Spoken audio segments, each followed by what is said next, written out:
नमस्कार शेतकरी मित्रांनो, 89 मराठीत आपल्या सर्वांचं स्वागत आहे. आज 10 जून 2026 आज सोलापूर बाजार समितीमध्ये 145 गाड्याची आवक आहे.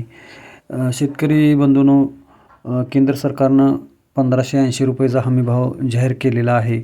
मात्र या नाफेड आणि या ज्या केंद्राच्या ज्या संस्था आहेत त्या व्यापाऱ्यापेक्षाही हुशार आहेत. त्यामुळं सध्या त्यांना कमी प्रतिसाद मिळत असून शेतकरी हा बाजारामध्ये नाफेडप्रमाणे दर मिळत असताना नाफेडकडे कशाला जाईल. त्यामुळं केंद्राच्या वेगवेगळ्या अटी आणि शर्ती या खरंच शेतकऱ्यांना न पटणाऱ्या आहेत. त्यामुळं सध्या तरी या केंद्राच्या हमीभावाला प्रतिसाद मिळत नाही. शेतकरी खुल्या बाजारामध्ये आपला कांदा विकत असताना दिसत आहे.